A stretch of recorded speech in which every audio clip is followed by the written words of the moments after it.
నమస్కారం metro news కి స్వాగతం ముందుగా ముఖ్యాంశాలు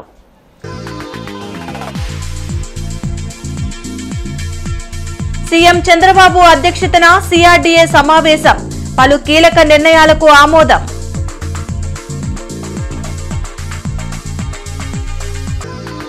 గుంటూరు అభివృద్ధిపై కేంద్ర మంత్రి పెమ్మసాని సమీక్ష 4 నెలల్లో శంకర్ విలాస్ బ్రిడ్జి పనులు ప్రారంభిస్తామని వెల్లడి రోడ్ల విస్తరణ త్రాగునీరు శానిటేషన్ పై దృష్టి సారించామన్న ఎమ్మెల్యేలు తనపై నిరాధారణ ఆరోపణలు చేస్తే చట్టపరంగా చర్యలు తప్పవు వైసీపీ నేతలను హెచ్చరించిన మంత్రి లోకేష్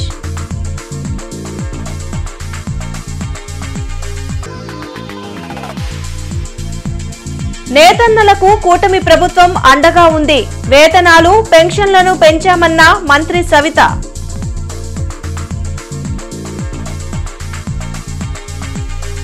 ముఖ్యమంత్రి చంద్రబాబు అధ్యక్షతన 49వ సిఆర్డీఏ అథారిటీ సమావేశం జరిగింది.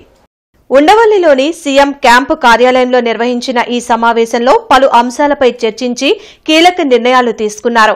అమరావతి గవర్నమెంట్ కాంప్లెక్స్ పరిధిలోని 1450 ఎకరాల్లో మౌలిక వసతుల కల్పనకు 1052 కోట్లతో టెండర్లు పిలవడానికి ఆమోదం తెలిపారు. సీడ్ యాక్సెస్ రోడ్ ని జాతీయ రహదారికి కలిపేందుకు టెండర్లు పిలవాలని నిర్ణయించారు. అథారిటీ సమావేశంలో తీసుకున్న నిర్ణయాలను మంత్రి నారాయణ మీడియాకు వెల్లడించారు. ఏదైతే అమరావతి క్యాపిటల్ సిటీలో 1450 ఎకరాల్లో ఈరోజు ఐకానిక్ టవర్స్ కానీ అసెంబ్లీ కానీ హైకోర్టు కానీ అదేవిధంగా ఎమ్మెల్యేలకి ఎమ్మెల్సీలకి భవనాలు కావచ్చు అధికారులకి భవనాలు కావచ్చు బంగళాలు కావచ్చు కడుతున్నాము. ఆ ఏరియాలో ఇన్ఫ్రాస్ట్రక్చర్కి రోడ్డు డ్రైన్స్ సివరేజ్ ప్లాంట్లు సివరేజ్ ట్రీట్మెంటు ఎలక్ట్రికల్ ఇవన్నీ ఇన్ఫ్రాస్ట్రక్చర్ గాను ఈరోజు యాక్చువల్గా ఒక 1052 కోట్లతో టెండర్ పిలవటానికి యాక్చువల్గా యాక్సెప్ట్ చేశారు. ఈ యొక్క అమరావతి క్యాపిటల్ సిటీ 217 చదరపు కిలోమీటర్లో 30% ఏరియా గ్రీన్ అండ్ బ్లూ పెట్టాం. జనరల్గా ఇండియన్ స్టాండర్డ్లో 10%. కానీ ముఖ్యమంత్రి గారు ప్రపంచంలో ఇది టాప్ 10 సిటీస్లో టాప్ 5లో ఒకటి కావాలన్నారు.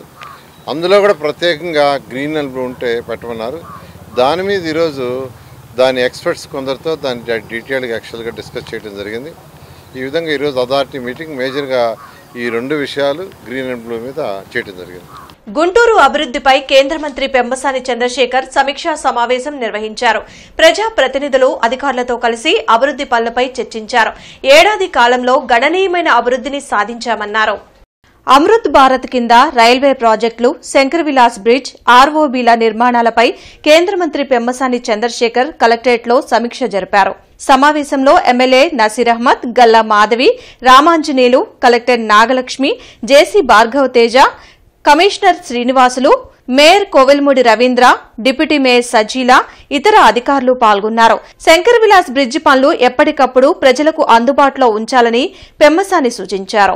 3 వంతెనల వద్ద డ్రైనేజీ నీరు నిల్వ ఉండకుండా చర్యలు తీసుకోవాలని సూచించారు. ఆర్యూబీల నిర్మాణం 4 నెలల్లో ప్రారంభమవుతుందని చెప్పారు. నగరంలో రోడ్ల విస్తరణ త్రాగునీటి సమస్య పరిష్కారానికి పలు సూచనలు చేశారు. ఎన్నికల్లో ఇచ్చిన ప్రతి హామీని నెరవేరుస్తున్నామని చెప్పారు. అభివృద్ధిపై వైసీపీ చర్చకు వస్తే తాము సిద్దమని సవాల్ విసిరారు. ప్రజలు చౌకబారు విమర్శలు చేసేవారిని నమ్మటం లేదని అభివృద్ధిని గమనిస్తున్నారని వారు తెలిపారు. ఇవన్నీ కాకుండా శంకర్ విలాస్ బ్రిడ్జ్ కట్టేటప్పుడు ట్రాఫిక్ డైవర్షన్కి చేయాల్సినటువంటి ఇష్యూస్ చాలా ఉన్నాయి. అందులో కొన్ని ఎలక్ట్రిక్ పోల్స్ అన్నీ మధ్య మధ్యలో ఉండటం, దానికి వాళ్ళు వేసే మన ఎలక్ట్రిక్ వాళ్ళు ఇచ్చే కాస్ట్ ఎస్టిమేట్స్ ఎక్కువగా ఉండటం, వాటిని రివైజ్ చేయటం, ఆ పోల్స్ అన్నీ మళ్ళీ మార్పిచ్చి కొన్ని చోట్ల ఎక్కడెక్కడైతే రోడ్లు ఎక్స్టెండ్ చేయాలో అవన్నిటికీ కూడా రోడ్ డెవలప్మెంట్ ప్లాన్స్ అవన్నీ చేసి కొన్ని చేశారు. శారదా నగర్ కాలనీ రోడ్ దాదాపుగా అయిపోయింది, నెహ్రూ నగర్ రోడ్ అయిపోయింది. అదేవిధంగా కంకరగుంట ఫ్లైఓవర్ కింద కొన్ని ఇష్యూస్ ఉంటే అవన్నీ సాల్వ్ చేశారు. ఈ ఎలక్ట్రిక్ పోల్స్ అన్నీ కూడా 1 వీక్ 10 డేస్లో మిగిలినన్ని మార్చేస్తే యాక్చువల్గా నిన్న కానీ మొన్న కానీ ఫస్ట్ పిల్లర్ శంకర్ విలాస్కి పడాల్సింది. ఈ ట్రాఫిక్ దానివల్ల కొంచెం లేట్ అయింది. బట్ ఏదైనా ఇంకో వారం 10 రోజుల్లో ఫస్ట్ 1 or 2 పిల్లర్స్ స్టార్ట్ చేసే విధంగా అంతా వర్కౌట్ చేస్తూ ఉన్నాం. ట్రాఫిక్ డైవర్షన్స్ అన్నీ ఈ 1 ఇయర్లోనే విజయోత్సవ సభలు జరపడానికి ముందుగానే ఏవైతే ప్రజలకు వాగ్దానం చేశామో ఏవైతే మేనిఫెస్టోలో పెట్టామో వాటన్నింటిని కూడా ఆన్లైన్లోకి తీసుకురావడం జరిగిందని ఘంటాపథంగా చెప్పగలం. దీనికి ఎవరైనా వైసీపీ నాయకులు విమర్శలు చేసి లేదా చర్చిస్తామంటే we're ready to discuss on all issues in one platform. కాబట్టి చేసే ప్రభుత్వం మంచి ప్రభుత్వం, చంద్రబాబు నాయుడు గారి నాయకత్వంలో కూటమి ప్రభుత్వం చేసినటువంటి పనులు ప్రజలకు తెలుసు. కాబట్టే వాటి విజయోత్సవాలు జరుపుకోవాలనుకున్న సందర్భంలో ఇది జరిగింది కాబట్టి కొంత విచారణ వ్యక్తం చేస్తున్నాం. బట్ ఏదేమైనా కలెక్టర్ గారి నేతృత్వం, మా మంత్రి గారి సూపర్వైజన్, ప్రతి వారం 10 రోజులకు ఒక మారు రివ్యూ చేయడం, మా అధికారుల సహకారం అందరికీ కలిపి ఈరోజు పత్తిపాడు నియోజకవర్గానికి సంబంధించి అన్ని ఇష్యూస్ కూడా ఆన్లైన్లో పెట్టడం, కొన్ని సెటిల్ చేసాం, కొన్ని పరిష్కరించాం, కొన్ని ఆన్లైన్లో ఉన్నాయి. వీటన్నింటిని కంప్లీట్ కావడానికి ఒక 1 ఇయర్ పడుతుంది. ఏదైతే 5 ఏళ్లలో కంప్లీట్ చేస్తామని చెప్పామో అవి 2 ఏళ్లలోనే కంప్లీట్ చేయడం అనేటువంటిది జరుగుతుంది. ప్రజలకు కావాల్సినటువంటి ప్రతి ఒక్క అంశం మీద 15 రోజులకు ఒకసారి అధికారులతో సమావేశమై వాటిని పరిష్కరించేటువంటి దిశగా లాంగ్ స్టాండింగ్ సమస్యలు ఏవైతే ఉన్నాయో వాటిని పూర్తిగా ఒక్కొక్కటిగా పరిష్కరించేటువంటి దిశగా ఈరోజు ప్రయత్నాలు జరుగుతూ ఉన్నాయి. కొన్ని దాదాపు 70% పనులను ప్రారంభించేటువంటి దిశగా ముందుకు సాగుతూ ఉన్నాం. అతి త్వరలోనే, ఎందుకంటే ప్రజలు ఈరోజు చౌకబారు విమర్శలు చేసేటువంటి వాళ్ళు కాదు, పనులు చేసేటువంటి వాళ్ళని ప్రజలు కూడా మెచ్చుకునేటువంటి పరిస్థితి ఉన్నాయి. కాబట్టి ఇదంతా మనం ఒక టీమ్గా, ఒక లీడర్షిప్లో పనిచేస్తూ ఉన్నాం. తప్పకుండా నగర ప్రజలకు, ముఖ్యంగా గుంటూరు జిల్లా ప్రజలకు, పార్లమెంట్ పరిధిలో ఉన్నటువంటి ప్రతి ఒక్కరికి కూడా ఈ గోల్డెన్ టైమ్గా దీన్ని మేమందరం కూడా అభివర్ణిస్తూ తప్పకుండా కష్టపడి పనిచేస్తాం. ప్రజలకు కావాల్సినటువంటి కార్యక్రమాలన్నీ కూడా పూర్తి చేస్తామని చెప్పి హామీ ఇస్తా ఉన్నాము. ఏ ఒక్కరి వల్ల ఏ సమస్య తీరదు, అంత సమిష్టి కృషి వల్లనే ఒక సమస్యను తీరుతుంది అని చెప్పి ఇక్కడ కూర్చున్న ప్రతి ఒక్కరి బలమైన నమ్మకం. అదేవిధంగా అందరం కూడా సమన్వయం చేసుకొని ఈ ప్రతి అంశాన్ని మేము దృష్టిలో పెట్టుకొని ముందుకు డెవలప్మెంటే ధ్యేయంగా ముందుకు వెళ్తూ ఉన్నాము. మరి సంవత్సరం క్రితం మన కళ్ళ ఎదురు మనం ఎదుర్కొన్న సమస్యలేంటి, మరి ఈరోజు ఎదుర్కొంటున్న సమస్యలేంటో మనం చూసుకుంటే అనేక అంశాల మీద దృష్టి పెట్టి ఇప్పటికే చాలా సొల్యూషన్స్ని మనం తెచ్చుకోవడం జరిగింది. ఇంకా కొన్ని సమస్యల మీద పోరాడాల్సిన అవసరం ఉంది. వాటన్నిటిని కూడా ఇలాగే రెగ్యులర్గా సమీక్షా సమావేశాలు ఏర్పాటు చేసుకొని అవి 100% వాటికి సొల్యూషన్ వచ్చేదాకా కూడా ఇక్కడ ఎవ్వరం కూడా విశ్రమించము. కేంద్ర మంత్రివర్యుల వారు వీటి మీద చాలా డెడికేటెడ్గా ఉన్నారు. సో అందరం కూడా అత్యంత ఫాస్ట్గా ఇన్ టైంలో ఈ వర్క్స్ అన్నిటి మీద ఫోకస్ చేసి మంచి సొల్యూషన్ తీసుకొచ్చి ఇది మంచి ప్రభుత్వంగా ఆల్రెడీ సంవత్సర కాలం పాటు ముందుకు వెళ్తూ ఉన్నాము. ఇక మీద కూడా ఎప్పటికీ ఇదే ప్రభుత్వం కావాలి అని ప్రజల్లో నుంచి మేము ఒక నినాదాన్ని వచ్చేలాగా కూడా మా పనితీరు ఉంటుంది అని చెప్పి ఇది మూలంగా తెలియజేసుకుంటూ, తనపై నిరాధారణ ఆరోపణలు చేసే వారిపై చట్టపరంగా చర్యలు తప్పవని మంత్రి నారా లోకేష్ హెచ్చరించారు. తల్లికి వందనం లబ్దిదారులకు 13,000 ఇచ్చి మిగిలిన 2,000 తన ఖాతాలో జమ చేసుకుంటున్నట్లు వైసీపీ చేసిన ఆరోపణలపై మంత్రి లోకేష్ ఫైర్ అయ్యారు. ఉండవల్లిలో ఆయన మీడియాతో మాట్లాడారు. రాష్ట్రంలోని 80% మంది విద్యార్థులకు స్కూల్ కిట్లను మొదటి రోజే అందించినట్లు చెప్పారు. ఎంతమంది పిల్లలుంటే అంతమందికి తల్లికి వందనం ఇస్తామన్న మంత్రి కొంతమంది ఖాతాలు యాక్టివ్లో లేవని, ఆ సమస్య సరిచేసుకుంటే నిధులు వారి అకౌంట్లో జమవుతాయని వివరించారు. సోమవారం నాటికి ఉపాధ్యాయుల బదిలీలు పూర్తవుతాయని చెప్పారు. ప్రభుత్వ స్కూల్స్ లో నాణ్యత పెంచాలనేదే కూటమి ప్రభుత్వ లక్ష్యమని, గత ప్రభుత్వం విద్యా వ్యవస్థను నాశనం చేసిందని ధ్వజమెత్తారు. 2,000 రూపాయలు నా బ్యాంక్ అకౌంట్కి వచ్చింది, నా జోబులోకి వచ్చిందని వాళ్ళు అంటున్నారు కనుక నిరూపించండి, లేదంటే ఆ స్టేట్మెంట్ విత్డ్రా చేయండి. ఈ 2 చేయకపోతే చాలా తీవ్రమైన పరిణామాలు ఉంటాయి. లీగల్గా నేను దీనిపైన ముందరికి వెళ్ళాలని నిర్ణయించుకుంటాం జరిగింది. గత ప్రభుత్వం పెట్టిన కండిషన్స్ ఏదైతే ఉందో అదే ఫాలో అయ్యాం. ఎలిజిబిలిటీ క్రైటీరియాకి ఎలిజిబిలిటీ అయ్యేదానికి ఏదైతే ఉందో మెకానిజం అదే మేము ఫాలో అయ్యాం. సో మమ్మల్ని ప్రశ్నించే హక్కు వాళ్ళకి ఎక్కడుందంట. ఏంటంటే నా లక్ష్యం ఏంటంటే పిల్లలు మొదటి రోజు స్కూల్కి వెళ్ళినప్పుడు ఆ సంవత్సరం ఉన్న టీచర్లు వాళ్ళు మొదటి రోజే వస్తారని లక్ష్యంగా పెట్టుకున్నాం. కానీ అది సాధించలేకపోయా. దానివల్ల నేను చాలా బాధపడుతున్నా. అధికారులందరూ అహర్నిశలు కష్టపడుతున్నారు. మండే కల్లా మొత్తం ఈ టీచర్ బదిలీలన్నీ కూడా పూర్తి చేసి ఈ మొత్తం వ్యవస్థ స్టెబిలైజ్ అవుతుంది. వచ్చే సంవత్సరంలో 10th క్లాస్ రిజల్ట్స్ కానివ్వండి, లేదంటే ఇంటర్ రిజల్ట్స్ కానివ్వండి, ఆల్రెడీ ఒక మార్క్ చేసాం. దానికన్నా బెటర్ చేయాలని లక్ష్యంతో మొత్తం విద్యాశాఖ అహర్నిశలు కష్టపడుతుందని ప్రజలు తెలుపుకుంటూ, మున్సిపల్ కార్పొరేషన్ స్కూల్స్ లో పనిచేసే ఉపాధ్యాయులకు మాన్యువల్ కౌన్సిలింగ్ నిర్వహించాలంటూ ఎస్టీయూ ఆధ్వర్యంలో జెడ్పీ వద్ద నిరసన కార్యక్రమం జరిగింది. వెబ్ ఆప్షన్స్ లో అన్ని ప్లేస్లు చూపించడం లేదని, దీనివల్ల ఉపాధ్యాయులు బదిలీల్లో నష్టపోతున్నారని ఎస్టీయూ నేతలు ప్రభుత్వ తీరుని తప్పుపట్టారు. అధికారులు స్పందించి తగు చర్యలు తీసుకుని మున్సిపల్ కార్పొరేషన్ పరిధిలో పనిచేసే ఉపాధ్యాయులకు మాన్యువల్ కౌన్సిలింగ్ ని మాత్రమే నిర్వహించాలని డిమాండ్ చేశారు. ఎక్కడా కూడా గుంటూరు మున్సిపల్ కార్పొరేషన్లో ఈ రోజు కూడా వెబ్ కౌన్సిలింగ్ అనేది ఏ ఉపాధ్యాయుడు ఇంతవరకు సరిచేసుకుని ఉండలేదు. కాబట్టి వెబ్ కౌన్సిలింగ్ని మేము పూర్తి స్థాయిలో వ్యతిరేకిస్తున్నాం. మాన్యువల్ కౌన్సిలింగ్కి మాత్రమే మేము పూర్తి స్థాయిలో అంగీకరిస్తున్నాం. మేము నిన్న కలిసినప్పుడు డిఈఓ గారు అంగీకరించారు. రాత్రి కలిసినప్పుడు ఆర్జేడీ గారు మేము మీకు 2 ఆప్షన్లు ఇస్తున్నాం. ఒకటి మాన్యువల్ కౌన్సిలింగ్, రెండోది ఎడిట్ ఆప్షన్ అయితే మీకు సక్రమంగా ఉంటుంది, పని తొందరగా అయిపోద్ది అని చెప్పి రాత్రి ఆర్జేడీ గారు ఉన్నతాధికారులతో మాట్లాడి మాకు ఎడిట్ ఆప్షన్ ఇచ్చారు. పోనీ ఎడిట్ ఆప్షన్లో ఏం జరిగింది? ఉన్న 80 ఖాళీలకు గాను 54 ఖాళీలు మాత్రం కనిపిస్తున్నాయి. సో ఎడిట్ ఆప్షన్లో కూడా ఈ ప్రభుత్వం పూర్తి స్థాయిలో విఫలమైందన్నమాట వాస్తవం. సింగిల్ లైన్ మేము అడుగుతున్నటువంటి అంశం ఏంటి? మాకు మాన్యువల్ కౌన్సిలింగ్ కావాలి. మాన్యువల్ కౌన్సిలింగ్ ద్వారా మాత్రమే మా ఎస్జిటీస్కి పూర్తిగా వేకెన్సీస్లో కానీ ఎంచుకునే విషయంలో కానీ న్యాయం జరుగుతుందని మా అందరికీ నమ్మకం ఉంది. ఇక్కడ ఇంకో విషయం ఏంటంటే, రాష్ట్ర వ్యాప్తంగా మంత్రి గారు ఇచ్చిన మాట మేరకు మాన్యువల్ జరుపుతున్నప్పుడు జిఎంసీకి మాత్రమే, గుంటూరు మున్సిపల్ కార్పొరేషన్కి మాత్రమే ఎందుకోసం వెబ్ ఆప్షన్లు ఇంత ఇబ్బంది పెట్టి మరి మమ్మల్ని ఇబ్బంది పెట్టి ఈ విధంగా చేయాల్సినటువంటి అవసరం ఏముంది? అందరికీ మాన్యువల్ కౌన్సిలింగ్ అయ్యి మాకు మళ్ళీ వెబ్ ఆప్షన్స్ అని చెప్పారు సార్. మాకు వెబ్ ఆప్షన్స్ అని చెప్పేసరికి అసలు స్కూల్స్ ఏం పెట్టామో తెలీదు, ఎలా ఇచ్చామో తెలీదు, మాకు స్కూల్స్ అసలు ఎక్కడెక్కడ ఏమేమి ఉన్నాయో కూడా తెలీదు.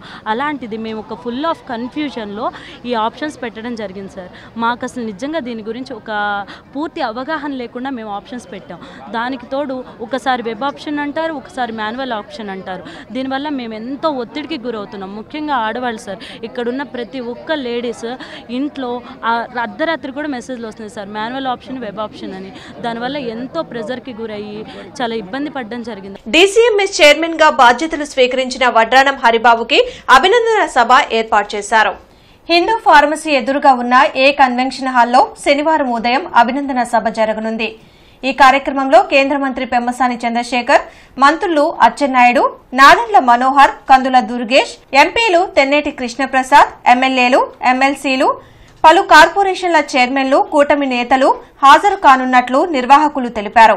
అభిమానులు, పార్టీ శ్రేణులు పెద్ద సంఖ్యలో పాల్గొని కార్యక్రమాన్ని విజయవంతం చేయాలని కోరారు. నేతన్నలకు లబ్ది చేకూర్చే విధంగా వేతనాలు, ప్రాసెసింగ్ ఛార్జీలను పెంచే కీలక నిర్ణయాన్ని కూటమి ప్రభుత్వం తీసుకున్నట్లు మంత్రి సవిత తెలిపారు. వెలగపూడి సచివాలయంలో ఆమె మీడియాతో మాట్లాడారు.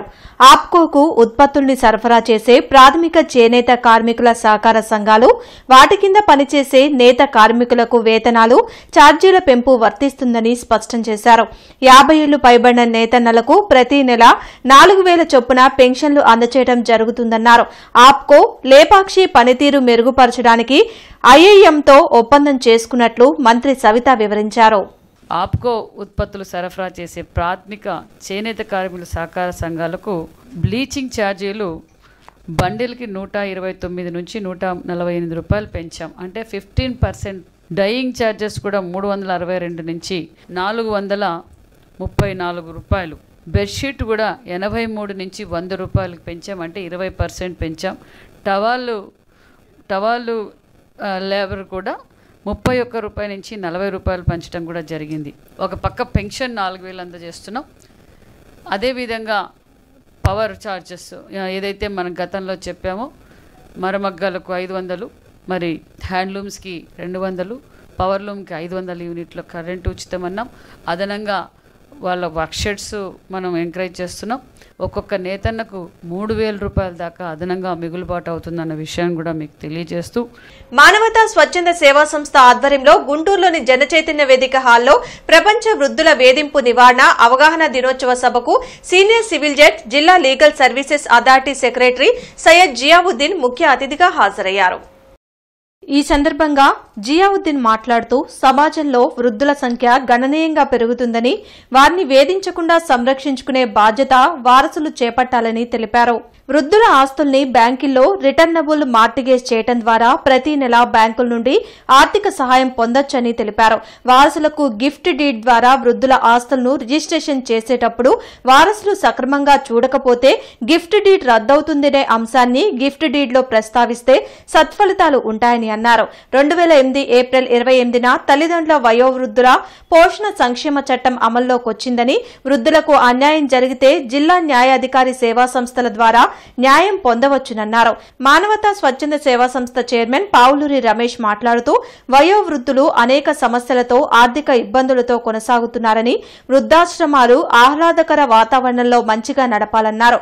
ప్రముఖ న్యాయవాది కాళిదాసు మాట్లాడుతూ తల్లిదండ్రులను గౌరవంగా చూసే బాధ్యత బిడ్డలు తీసుకోవాలని, వృద్ధులకు సమస్యలు ఉంటే ఉచితంగా న్యాయపరమైన సలహాలు అందిస్తామని తెలిపారు.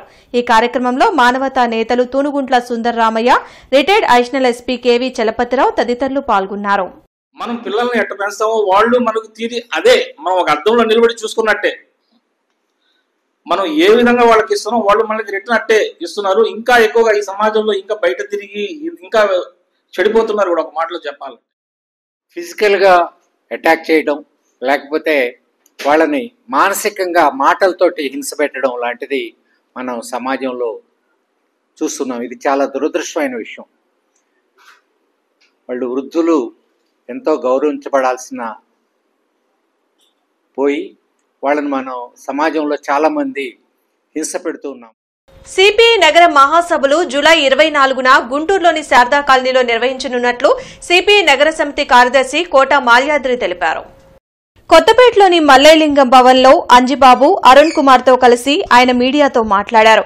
ప్రజా సమస్యల పరిష్కారంలో సిపిఐ నిరంతరం ముందుండి అనేక పోరాటాలు చేసిందని మాల్యాద్రి చెప్పారు. నగరాభివృద్దితో పాటు కూటమి ప్రభుత్వం ఇచ్చిన హామీల అమలుపై తమ పోరాటం కొనసాగుతుందని పేర్కొన్నారు. ఈ నగరంలో మరి అనేక బంధువులు కూడా హోదా కోసం గెలిచిన చరిత్ర సిపిఐగా ఉంది.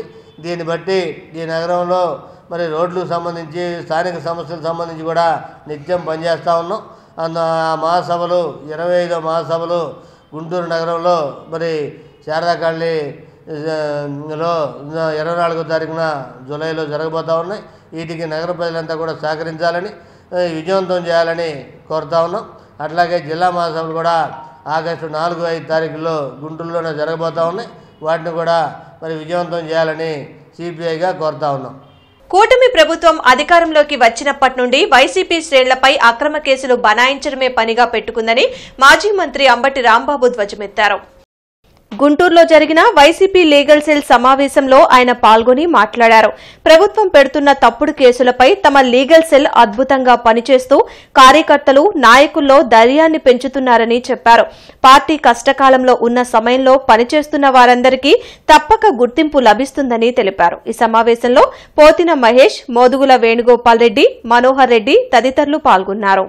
ఎవరైతే పోలీసు అధికారులు ఉన్నారో, ఐపీఎస్ అధికారులు ఉన్నారో, డిఎస్పీలు ఉన్నారో, సిఐలు ఉన్నారో, ఎస్ఐలు ఉన్నారో గుర్తుపెట్టుకోండి. చంద్రబాబు నాయుడు గారు చెప్పినట్టుగా మీరు సెక్షన్స్ వేసి మమ్మల్ని బలవంతంగా అరెస్ట్ చేసి మమ్మల్ని జైల్లో పెట్టి వాళ్ళు నవ్వుకునే విధంగా, వాళ్ళ సంకలు గుద్దుకునే విధంగా ప్రవర్తిస్తున్నారు. మీరు జాగ్రత్త. ఈ సమాజంలో చట్టం ఒకటి ఉంది. ఆ చట్ట ప్రకారం మీరు వ్యవహరించకపోతే మీ సంగతి కూడా తెలుస్తాం. దానిలో ఏ విధమైన సందేహం లేదు. మీరు కాకి బట్టలు వేసుకొని, మీరు రివాల్వర్ తీసుకొని, లాఠీ తీసుకొని మీరు చట్టాన్ని కాపాడాలి. కలెక్టర్ ఆదేశాల మేరకు పెదకూరుపాడులో వాహనాల తనిఖీలు జరిగాయి. ఆర్టీసీ, పోలీస్, రవాణా శాఖ ఆధ్వర్యంలో ఈ తనిఖీలు జరిగాయి. ఆటోలను, ద్విచక్ర వాహనాలను నిలిపి పత్రాలను తనిఖీ చేశారు. సీఐ సురేష్, మోటార్ వాహన తనిఖీ అధికారి Suresh Babu, RTC depot manager Fatima, Rosamma, ఇతర ఉన్నతాధికారులు తనిఖీలు జరిపారు. ప్రతి ఒక్కరూ ట్రాఫిక్ నిబంధనలు పాటించాలని వారు సూచించారు. వాహనదారులు అధికారులకు సహకరించాలని కోరారు. సీటు బెల్ట్ లేనటువంటి కార్లకి అపరాధ రుసుము విధించడం జరిగింది. డ్రెస్ వేసుకోకుండా ఆటో నడుపుతున్నటువంటి డ్రైవర్లకు అపరాధ రుసుము వేయడం జరుగుతుంది. అదేవిధంగా లైసెన్స్ లేని వాళ్ళకి కానీ, ఇన్సూరెన్స్ లేని వాళ్ళకి కానీ, పొల్యూషన్ లేని వాళ్ళకి కానీ, అపరాధ రుసుము వేసి వారికి ఎడ్యుకేట్ చేయడం జరుగుతుంది. కాబట్టి ఈ మండలం వారందరికీ కూడా మా యొక్క రవాణా శాఖ తరఫున ఈ జాయింట్ ఇన్స్పెక్షన్ తరఫున విన్నపం ఏంటంటే ప్రతి ఒక్కరు కూడా విధిగా వారి యొక్క వాహనం యొక్క డాక్యుమెంట్లను తప్పకుండా వాహనం ఉంచుకొని ఎటువంటి ఇబ్బంది లేకుండా ప్యాసింజర్లు ఎటువంటి ఇబ్బంది పెట్టకుండా అదేవిధంగా అధికారులు కూడా అడగంగానే కాగితాలు చూపించి వారి యొక్క ప్రయాణానికి కూడా ఎటువంటి ఇబ్బంది నగరంపాలెంలోని పునీత ఆంతోని వారి పుణ్యక్షేత్రంలో ఈ నెల 15న వార్షిక మహోత్సవ వేడుకలు జరగనున్నాయి. పుణ్యక్షేత్ర 35వ వార్షికోత్సవ వేడుకలకు reverend doctor Chinnabathini Bhagyaiah, reverend doctor పిల్లి ఆంతోనీదాస్, రెవరెండ్ డాక్టర్ గాలిబాలి హాజరు కానున్నారు. ఎంతో ప్రతిష్టాత్మకంగా వైభవంగా ఈ ఉత్సవాలను నిర్వహించనున్నట్లు పుణ్యక్షేత్రం విచారణ గురువులు పాస్టర్ జ్యోతిరాజ్ తెలిపారు. ఈ సందర్భంగా భారీ ఊరేగింపు నిర్వహించనున్నట్లు చెప్పారు. భక్తులందరూ పాల్గొనాలని జ్యోతిరాజ్ కోరారు. ఈరోజు, రేపు, ఎల్లుండి 3 రోజులు ఈ అంతోని వారి మహోత్సవాలను మేము జరుపుకుంటూ ఉన్నాం. దాదాపుగా 10,000 మంది విశ్వాసులు, 3 పీఠాధిపతులు, 100 మంది గురువులు, కన్యాస్త్రీలతో ఈ ఉత్సవాలు జరుగుతూ ఉన్నాయి. ఈరోజు ప్రత్యేక విధముగా ఈ తేరు ప్రదక్షిణ అంతోని వారి స్వరూపముతో మేము గుంటూరు పట్టణంలో పురవీధుల్లో ఈ తేరు ప్రదక్షిణ గావిస్తూ ఉన్నాం. ఈరోజు దివ్యబలి పూజతో ఈరోజు పండగ కార్యక్రమాలు ప్రారంభమవుతున్నాయి. వచ్చే ఆదివారం అనగా 15వ తారీఖు సాయంత్రం 6 గంటలకి మరి అంతోని వారి పుణ్యక్షేత్రం నగరంపాలెంలో మరి సాయంత్రం 6 గంటలకి బిషపులు, కొత్తగా వస్తున్నటువంటి బిషపులు, ఘనత వహించినటువంటి శ్రీ చిన్నాబత్తిని భాగ్యయ్యని వారు, విశ్రాంత పీఠాధిపతులు గాలిబాలి మేత్రానులు, గుంటూరు సహాయ మేత్రానులు పిల్లి అంతోనిదాస్ పీఠాధిపతులు ముగ్గురికి కూడా ఊరేగింపుతో శ్రీ విశ్వావసు నామ సంవత్సర 22వ చాతుర్మాస వ్రతం జూలై 10వ తేదీ నుండి సెప్టెంబర్ 7 వరకు జరగనుంది. ఈ సందర్భంగా ఆరాగ్రహారంలోని వాసవి కన్యకా పరమేశ్వరి అమ్మవారి దేవాలయంలో శ్రీ శ్రీ శ్రీ వామనాశ్రమ మహాస్వామీజీ చాతుర్మాస్య దీక్షను చేపట్టనున్నారని ఆతుకూరి ఆంజనేయులు తెలిపారు. ఆర్య వైశ్యులు స్వామీజీని దర్శించుకుని అమ్మవారి సేవలో తరించాలని కోరారు. అనేక ప్రాంతాల్లో చాతుర్మాస్య దీక్షను చేపట్టిన వామనాశ్రమ మహాస్వామీజీ గుంటూరుకు రావడం తమ అదృష్టంగా భావిస్తున్నట్లు చెప్పారు. ఆయన చేసే పూజకి, ఆ దీక్షకి మనందరం సపోర్ట్ చేయాలి అని చెప్పి కూడా మేము మనం చేస్తూ ఉన్నాం. మన హోదాలు, మన ఆస్తిపాస్తులు కాదు. స్వామీజీ దగ్గర కానీ, అమ్మవారి దగ్గర మనందరం సమానమే.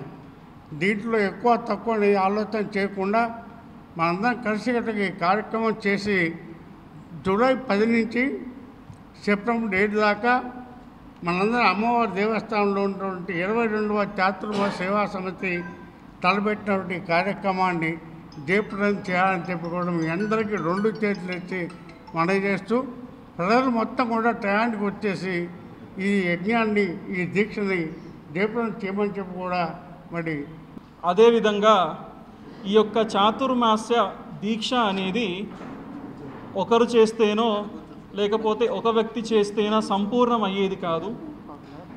దాని అర్థం కూడాను ఒక వ్యక్తి దాన్ని తీసుకొని చేయడం అనేది కాదు. సమాజం అంతా కూడాను కలిసి ప్రతి ఒక్క వ్యక్తి వారి బాధ్యత అన్న భావనతో సంపూర్ణమైనటువంటి గురు భక్తితో చేస్తేనే ఈ యొక్క చాతుర్మాస్య దీక్ష సఫలీకృతం అవుతుంది. ఈ యొక్క చాతుర్మాస్య దీక్ష పాంప్లెంట్, పోస్టర్, బ్యానర్ ఈరోజు మనం మీడియా ముఖంగా రిలీజ్ చేయడం జరిగింది. గుంటూరు ఆటోనగర్ రోడ్డు పక్కన ఉన్న స్కోప్ ట్యూషన్ సెంటర్లో విద్యా అవగాహన కార్యక్రమం నిర్వహించారు. ఈ సందర్భంగా ఆఫీసర్ డాక్టర్ రత్నకాంత్ మాట్లాడుతూ తల్లిదండ్రులైన మీరు మీ బిడ్డలను చదివించడంలో ముందుండాలి మరియు ఆరోగ్య విషయంలో కూడా జాగ్రత్త వహించాలని తెలిపారు. చదువే ఆయుధం కాబట్టి ఖచ్చితంగా మీ బిడ్డల్ని స్కూల్కి పంపించండి, మంచి భవిష్యత్తు ఉంటుందని మాట్లాడారు.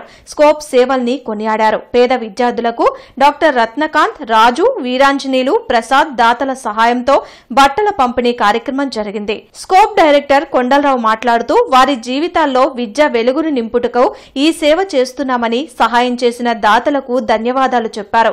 ఈ కార్యక్రమంలో ట్యూషన్ టీచర్ సంతోష్ నాయక్ తల్లిదండ్రులు పాల్గొన్నారు. కమిషనర్ పులి శ్రీనివాసులు గోరంట్ల, కోదండరాం నగర్ నగరాల్లోని పలు ప్రాంతాల్లో పర్యటించి అభివృద్ది, పారిశుద్ధ్య పనులను పరిశీలించి తీసుకోవాల్సిన చర్యలపై సంబంధిత అధికారులకు తగు ఆదేశాలు జారీ చేశారు. ఈ సందర్భంగా కమిషనర్ మాట్లాడుతూ జీఎంసీ పరిధిలో మౌలిక వసతులైన రోడ్లు, డ్రైన్ల నిర్మాణాలు చేపట్టడానికి ఏఈల వారీగా ప్రతిపాదనలు సిద్ధం చేయాలని, ప్రాధాన్యతా క్రమంలో చేపట్టడానికి చర్యలు తీసుకుంటామని తెలిపారు. 11 kV ప్రగతి నగర్ ఫీడర్ నందు విద్యుత్ మరమ్మతుల నిమిత్తం రేపు ఉదయం 8 గంటల నుండి మధ్యాహ్నం 1 గంట వరకు బాలాజీ నగర్, అంబటి రామయ్య నగర్, ప్రగతి నగర్, రాజీవ్ గృహకల్ప ఏరియాల్లో విద్యుత్ సరఫరాలో అంతరాయం కలదని, అదేవిధంగా రేపు ఉదయం 9 గంటల నుండి మధ్యాహ్నం 1 గంట వరకు Gaddipadu, Ganesh Nagar, AS convention, Gayathri Nagar, auto Nagar, Vishwanath hotel ఏరియాల్లో విద్యుత్ సరఫరాలో అంతరాయం ఏర్పడుతుందని డీఈపీహెచ్ ఖాన్ తెలిపారు. కావున వినియోగదారులు సహకరించాల్సిందిగా కోరారు. కమిషనర్ పులి శ్రీనివాసులు ఆర్టీఓ ఆఫీస్ దగ్గరలోని అన్నా క్యాంటీన్ ని పరిశీలించి ఆహారం తీసుకుంటున్న వారితో మాట్లాడి సిబ్బందికి తగు ఆదేశాలు జారీ చేశారు. ఈ సందర్భంగా కమిషనర్ మాట్లాడుతూ అన్నా క్యాంటీన్లను నోడల్ అధికారులు ప్రతిరోజు పరిశీలించి మౌలిక వసతుల కల్పనకు చర్యలు తీసుకోవాలన్నారు. క్యాంటీన్ పరిసరాలు పరిశుభ్రంగా ఉండేలా అక్షయ పాత్ర సిబ్బంది చర్యలు తీసుకోవాలని తెలిపారు. బులెటిన్ ముగించే ముందు ముఖ్యాంశాలు మరోసారి.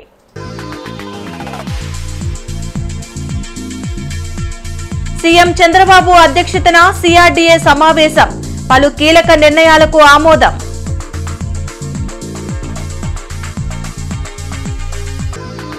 గుంటూరు అభివృద్ధిపై కేంద్ర మంత్రి పెమ్మసాని సమీక్ష, 4 నెలల్లో శంకర్ విలాస్ బ్రిడ్జి పనులు ప్రారంభిస్తామని వెల్లడి.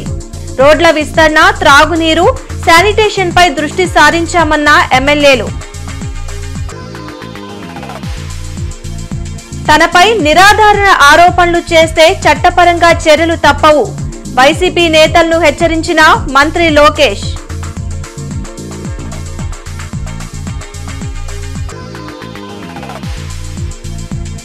నేతన్నలకు కూటమి ప్రభుత్వం అండగా ఉంది, వేతనాలు, పెన్షన్లను పెంచామన్న మంత్రి సవిత.